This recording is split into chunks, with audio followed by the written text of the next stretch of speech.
Não existe um tipo de conhecimento totalmente diferente e superior ao conhecimento científico.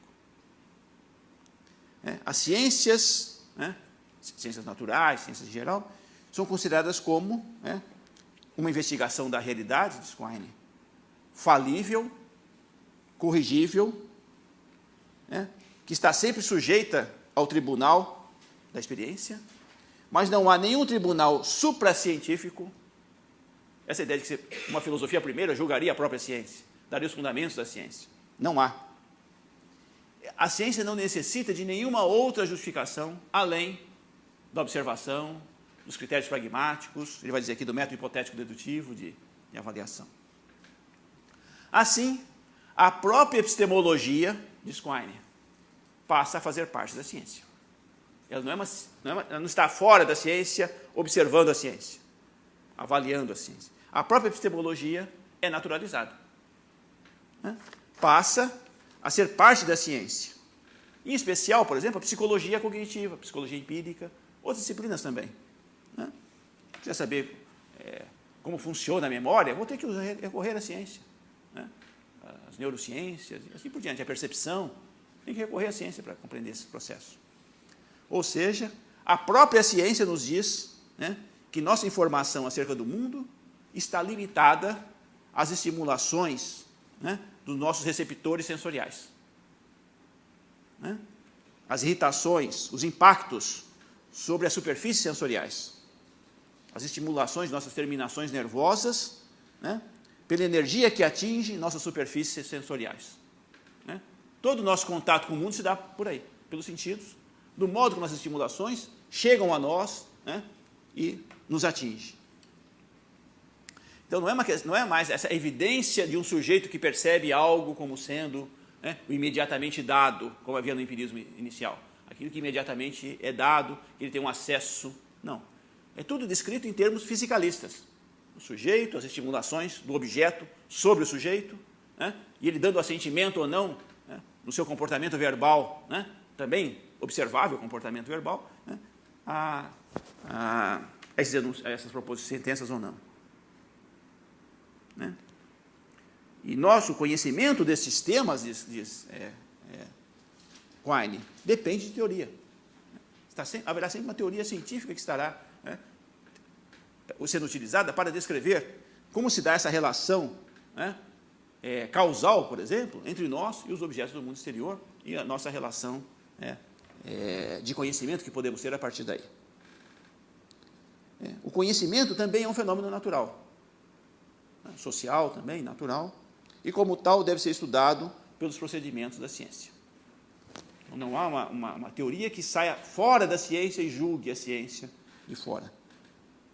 A epistemologia é uma descoberta da própria ciência. A questão epistemológica se coloca assim, mas de dentro da própria ciência. Essa é a ideia de Quine. De dentro da própria ciência, nós vamos refletir sobre a ciência. Como nós vamos compreender cientificamente, como nós somos capazes de alcançar a ciência a partir de informações, que ele diz, tão limitadas. Nós recebemos estimulações sensoriais, diz Quine, como se fosse uma caixa, recebemos estimulações e geramos teorias que vão muito além daquilo que recebemos. Nossas teorias falam de campos, de átomos, de genes, que vão muito além das estimulações sensoriais que recebemos. Como compreender que dessas estimulações sensoriais que recebemos, nós construímos teorias que vão muito além delas? Como explicar isso? O papel explicativo. Como explicar esse comportamento nosso e essa atitude nossa, muitas vezes bem-sucedida, de construir essas teorias. Diz Quine, começamos nosso raciocínio a esse respeito dentro de uma teoria do mundo que herdamos. Nós herdamos uma teoria. Nós aprendemos muito através dos outros, do ensinamento, do aprendizado. Começamos acreditando nela como um todo. Mas acreditamos também que alguma parte identificada dela, não identificada propriamente dela, digo, está errada. Que ela como um todo, nós herdamos, mas alguma coisa pode não estar funcionando muito bem. E tentamos melhorar essa teoria. Tentamos aperfeiçoar essa teoria. Elucidar, compreender o sistema a partir de dentro. Né? É de dentro desse sistema que nós vamos tentar modificar o sistema. Né? Então, discorre a importância de, né, a partir do próprio sistema, fazer a revisão do sistema, de dentro do sistema, e não de fora do sistema. Não há nada fora desse conjunto de crenças. A epistemologia está dentro desse conjunto. A filosofia está dentro desse conjunto. Ciência e metafísica fazem parte do mesmo conjunto. Né? Uma das consequências, ele diz, a fronteira de ciência e metafísica não existe propriamente mais. Essa fronteira nítida, né, que os empiristas lógicos tanto queriam e se diziam antimetafísicos. De uma forma ou de outra, se ela tem um papel relevante, ela está no nosso sistema. A questão da ontologia, passei um pouco rapidamente sobre isso, né, o que o Quine vai dizer é o seguinte: se nós tivermos uma linguagem, né, que eles chamam de uma linguagem extensional, né, por exemplo, uma linguagem que eu possa substituir um termo por outro, né, que designa o mesmo objeto, sem alterar o valor de verdade da proposição. Se eu substituo um termo por outro de mesma referência, o valor de verdade da proposição se mantém. Por exemplo, a linguagem da lógica de primeira ordem é um caso típico de linguagem extensional, né? Da linguagem modal, por exemplo, já não é, da lógica modal já não é. Né? Nós podemos tentar determinar os compromissos ontológicos de uma teoria, né? Levando em conta o quê? Levando em conta o domínio das variáveis ligadas. Então, se eu digo, algum cão é branco, né? Eu vou dizer, existe um X, tal que X é cão e X é branco. Né? Se eu digo, algum número primo é maior que 1 milhão, digo, existe um X, tal que X é primo e X é maior que 1 milhão. Né? O que Quine diz é o seguinte: uma entidade, ela é suposta por uma teoria, né? Se e somente se deve ser incluída entre os valores das variáveis, né, a fim de que o enunciado afirmado pela teoria seja verdadeiro. Então, o que eu devo assumir nesse mundo para que os enunciados que eu faço sobre o mundo sejam verdadeiros? Está claro? Quer dizer, a ontologia é correspondente à teoria. É aquilo que eu estou supondo que existe. Né? O que a teoria diz que existe. Né? Quer dizer, qual é a ontologia que corresponde àquilo, aqueles objetos que devem existir para que a teoria que eu estou admitindo como correta, que eu estou aceitando, seja verdadeira. Essa é a ontologia. A ontologia, portanto, é interna à teoria. Né? Aquilo que a teoria diz que existe. Né? É a ideia de compromisso ontológico. Né? Qual é o compromisso ontológico existente? Né? O que é que deve existir para que a minha teoria, que eu aceito, seja correta? Essa é a ontologia correspondente à minha teoria. Tem uma outra famosa frase de Quine, que diz que ser, no sentido de existir, ser é ser o valor de uma variável ligada. Né? Digo que alguma coisa existe, do ponto de vista da minha teoria, né, quando é o valor de uma variável ligada. Quando eu coloco um quantificador existencial, né, e para a proposição ser verdadeira, deve existir algum objeto que satisfaça aquelas condições, né, dadas pela minha teoria.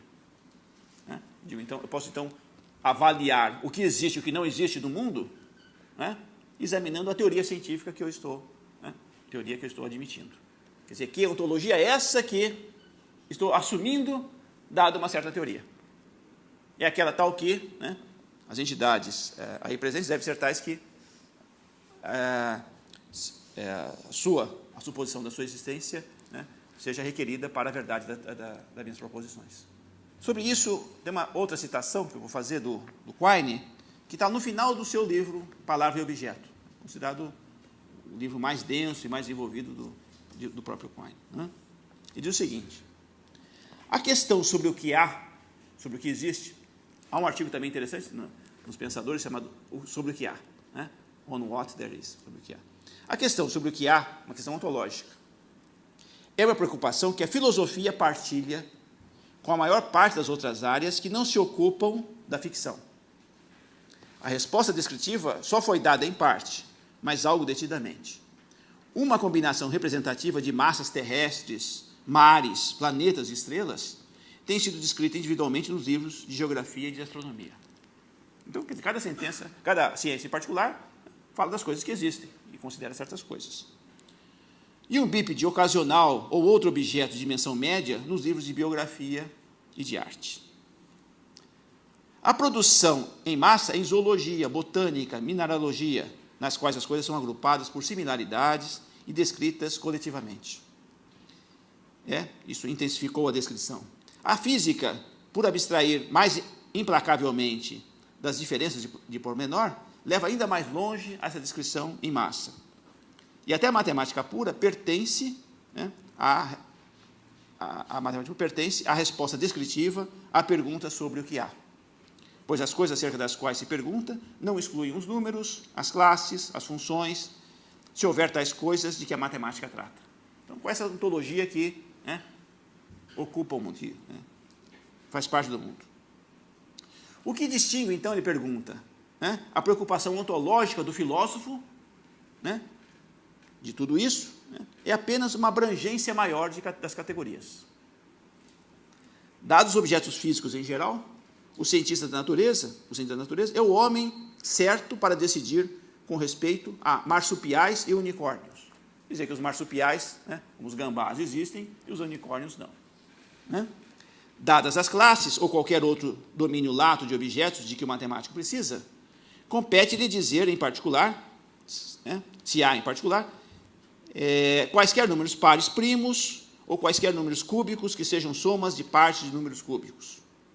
Por outro lado, é o escrutínio dessa aceitação acrítica do próprio domínio dos objetos físicos ou de classes que recai sobre a ontologia.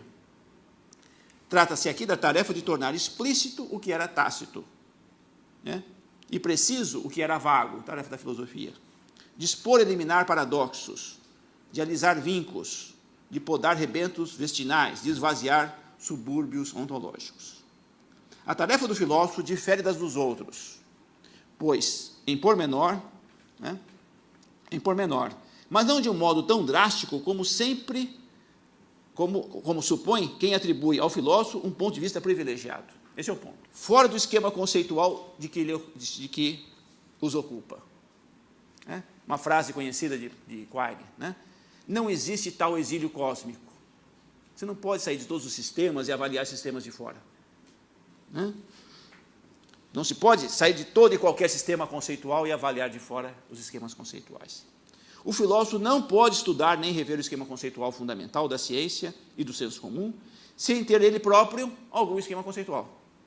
Seja o mesmo ou outro, que não carece menos de escrutínio filosófico também, no qual possa trabalhar. Pode escrutinar e melhorar o sistema a partir de seu interior. Essa é a ideia. Ele pode ir modificando o sistema a partir do interior do sistema, apelando à coerência, à estabilidade. Mas esse é o método teórico em geral, é o método da ciência também.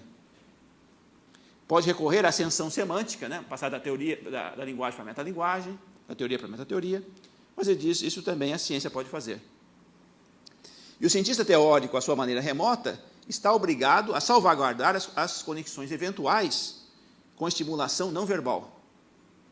E o filósofo, à sua maneira ainda mais remota, está também condenado a salvaguardá-las. De uma maneira ou de outra, ele tem que, tudo que ele diz tem que estar submetido ao tribunal da experiência também. Ainda que esteja numa situação em que suas teses estão mais próximas do interior do sistema do que na periferia. É verdade que é de esperar que nenhuma experiência possa decidir uma questão ontológica. Mas isso é só porque tais questões estão conectadas com as irritações de superfície de maneiras muito diversas, atravessando labirintos de teoria imposta. Há muitas teorias entre a afirmação filosófica e um enunciado de observação. Então, o que nós temos aí é uma diferença de grau, muitas teorias interpostas até se atingir uma tese filosófica. Mas ela própria, dentro desse contexto, também faz parte do nosso conhecimento e é submetida ao mesmo tribunal da experiência. O pragmatismo de Quine fica claro, em várias passagens, porque nossa ideia é estabelecer essa aproximação do empirismo do pragmatismo, especialmente já no final do texto Dois Dogmas do Empirismo. Eu vou ler um pequeno parágrafo aqui. E o seguinte, desse ponto de vista, as questões ontológicas estão no mesmo pé de igualdade que as questões da ciência natural. Considere-se a questão de saber se existem classes como entidades. Como indiquei em outra parte, trata-se da questão de saber se devemos quantificar com respeito às variáveis que tomam classes como valores. A ideia de compromisso ontológico. Ora, Carnap sustentou que isso não é uma questão factual, mas de escolha de uma forma linguística conveniente, né? Um esquema ou uma estrutura conceitual conveniente para a ciência. Não sei se vocês lembram na aula anterior, né? A distinção entre questões internas e externas. Né? A questão externa é uma questão prática de introduzir um sistema linguístico, né? Devemos ou não falar de números, por exemplo, né? E outra é uma questão interna ao sistema. Né? Uma vez já introduzido o sistema, se existe um número primo entre 12 e 15. Né? Essa é uma questão interna. E o Carnap diz que, né, a questão de introduzir um sistema linguístico não é uma questão factual, mas é uma questão puramente prática de conveniência ou não de utilizar o princípio, de utilizar o esquema, né, chamado princípio de tolerância. Vamos utilizá-lo e ver as consequências, né, se são convenientes ou não.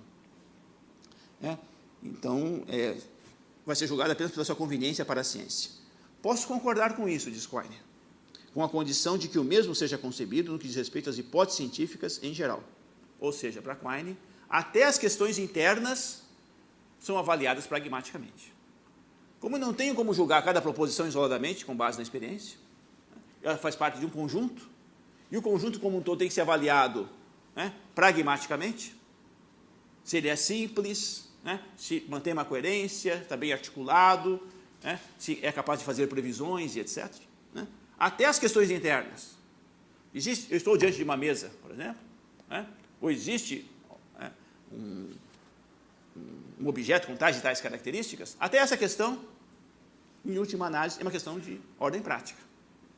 Porque nós temos que utilizar considerações, né, que levam em conta o sistema como um todo, e o sistema como um todo não é avaliado só com base na experiência. Né, mas qual é a melhor maneira de dar conta da experiência, de manusear a experiência, como diz Quine. E há várias maneiras, algumas mais adequadas, outras menos. Então, em última análise, as questões pragmáticas atingem também, diz Quine, as questões internas. Qualquer questão empírica que se coloque, qualquer questão daquele meu corpo de conhecimentos, aceitá-lo ou não, colocá-lo lá, deixá-lo lá ou não, é uma questão de ordem prática. Né? Que papel ele desempenha, né, nesse meu sistema? Ele diz, então, né, posso concordar com isso, repito, com a condição de que o mesmo seja concebido no que diz respeito às hipóteses científicas em geral. Carnap reconheceu ser capaz de preservar um duplo critério para questões ontológicas e hipóteses científicas, apenas assumindo uma distinção absoluta entre analítico e sintético, e não preciso dizer, mais uma vez, que é uma distinção que rejeito.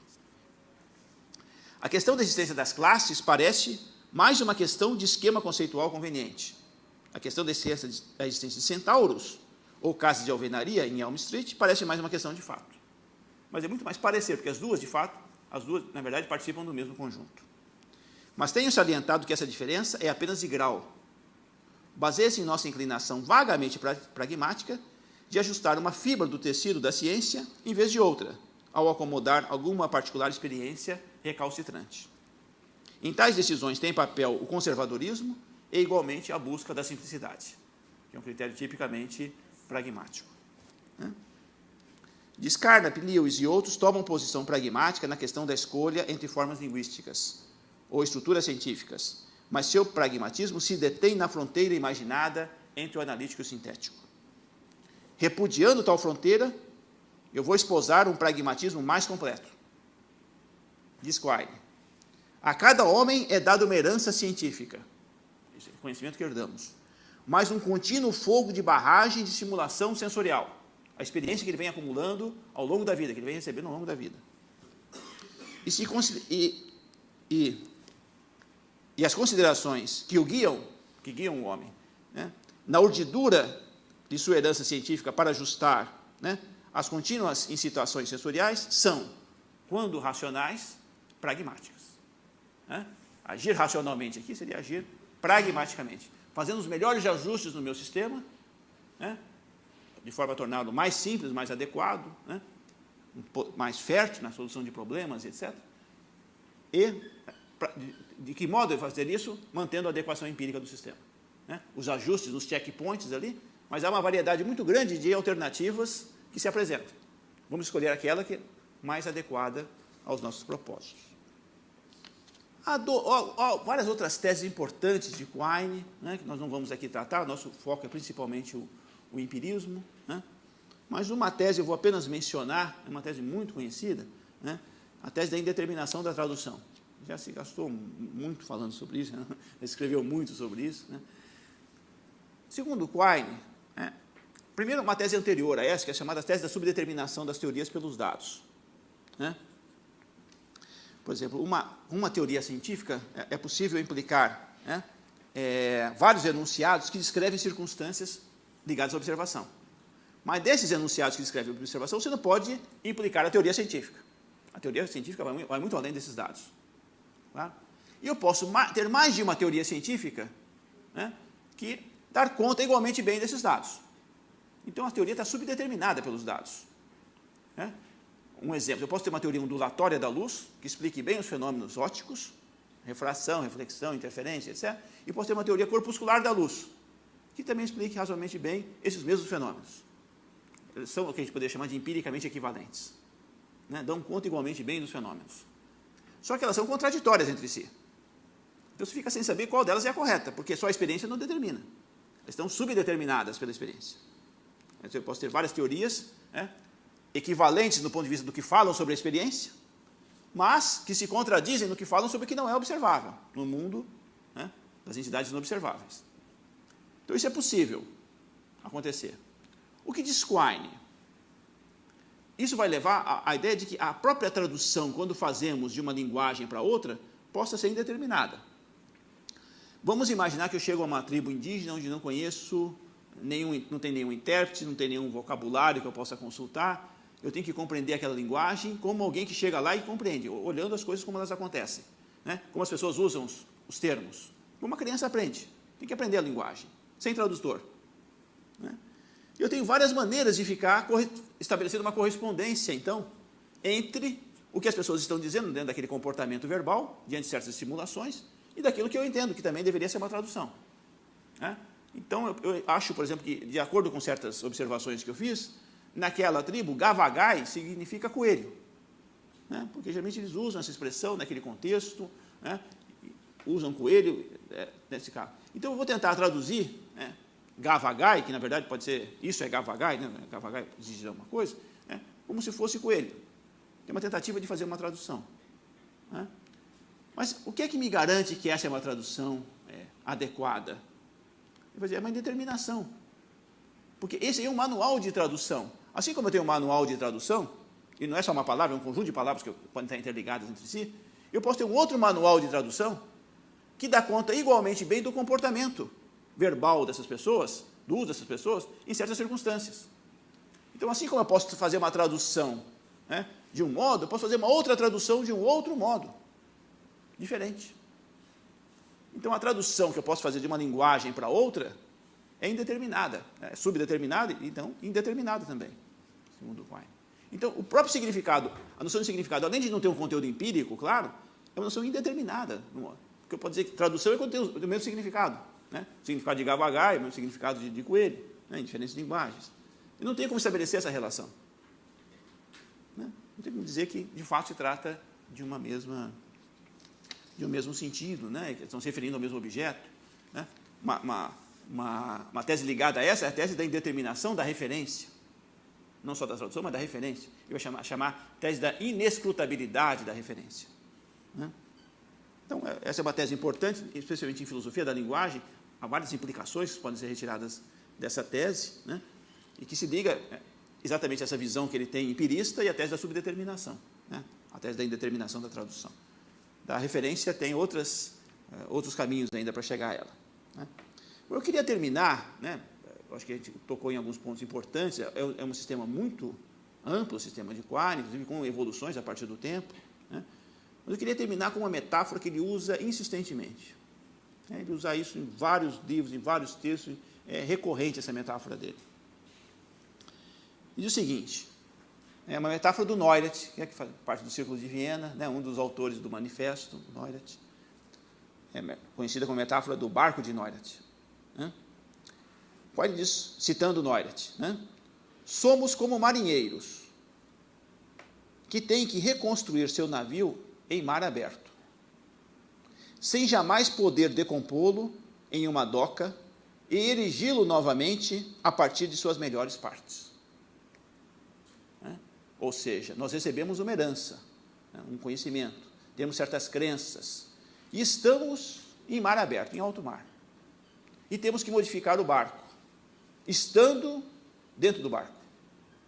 Modificando uma parte aqui, uma parte lá, ajustando cada vez mais esse barco, transformando esse navio, esse barco, né, ao longo da nossa viagem. Qual é o ideal cartesiano? Vamos tirar o barco, levar para a terra firme, né, começar da estaca zero. Né? Isso não é possível. Né? Todo o nosso conhecimento, toda a nossa visão de mundo, né, nosso esquema conceitual, o modo como nos abordamos, já pressupõe um conjunto de crenças básicas, um esquema conceitual, que pode ser modificado, sim. Né? Vai modificando a partir de dentro, sem destruí-lo completamente. Fazendo mudanças aqui, ali, tudo pode ser mudado? Tudo, mas não tudo ao mesmo tempo. Algumas mudanças aqui, algumas mudanças lá. Ao longo do tempo, a diferença é muito grande. Nossas crenças de hoje, de 2000 anos atrás, são muito diferentes. Né? Mas com ajustes internos, né, dentro desse sistema. Essa mudança a partir de dentro. Né? E diz Quine, né? Nesse barco estão juntos, né, a ciência e a filosofia. Né? A ciência e a filosofia estão juntas nesse barco. Né? Estamos num barco, em alto mar, né, mar aberto, modificando as crenças, estando dentro do barco, a partir de dentro. Tudo pode ser mudado? Tudo pode ser mudado. Né? É o falibilismo. Mas não posso mudar tudo ao mesmo tempo, tenho que fazer ajustes, né, tentando, de forma pragmática, ao melhor resultado possível, né, e sem imaginar esse exílio cósmico, que seria, eu poderia sair do barco, poderia levar o barco para um outro lugar, uma terra firme, né, onde esses problemas não existiam, começar do nada, das primeiras certezas, e acumulando certezas, etc. Isso não é possível. Né? Dentro de uma visão empirista mais ampla, né, a própria epistemologia, a própria tentativa de compreender a ciência se dá a partir de dentro da ciência. E isso não é circular. Não é circular porque, se for círculo, não é vicioso. É possível revisar essas teses todas. Né? O problema é se levar a um dogmatismo, que você não tem como sair de dentro, não tem como modificar. Né? É o barco em que você está e que tudo pode ser modificado. Né? Em que essas revisões vão acontecendo ao longo do tempo. Né? E diz Quine, né, complementando essa metáfora, né, a ciência e a filosofia estão juntas. Né? Não há essa distinção, né, entre, né, uma disciplina tipicamente filosófica, que reflete sobre a ciência, que seja uma posição privilegiada ou não, né, ou seja, tem que ser descartada como, né, numa visão antimetafísica, etc. Mas estão juntas, né, caminham juntas, estão dentro do barco e vão sendo transformadas ao longo do tempo, né, com essa inter-relação, né, que passa a ver sobre elas. Né? Então, essa é a visão de Quine, né, sobre, né, o modo como o nosso conhecimento, né, chegamos a ter esse conhecimento, como desenvolvemos esse nosso conhecimento, né, levando em conta questões empíricas, aspectos empíricos, né, tem que haver esse ajuste, as estimulações sensoriais, né, no caso dos enunciados de observação, são os pontos ali em que o teste vai ser feito, né, mas para que isso seja feito, há várias alternativas possíveis, vários sistemas possíveis. Né? E aí, então, o pragmatismo vai ser fundamental para saber qual a melhor maneira de manusear, né, todo esse conjunto de dados que temos que lidar com eles. Né? Então, essa ideia do barco de Neurath, né, que é recorrente em Quine. Né? Transformar o conhecimento estando dentro do próprio sistema. Né? E dentro do sistema fazer essa modificação. Sem essa ideia de que nós podemos sair fora, ter um olhar privilegiado, né? Sair fora e poder julgar de um ponto de vista arquimediano, que não estaria sujeito a nenhuma dessas, né? Dessas injunções, né? E poder, então, chegar a uma conclusão certa, segura, garantida e etc. Né? Então, é basicamente isso que eu queria trazer para a aula de hoje. Obrigado.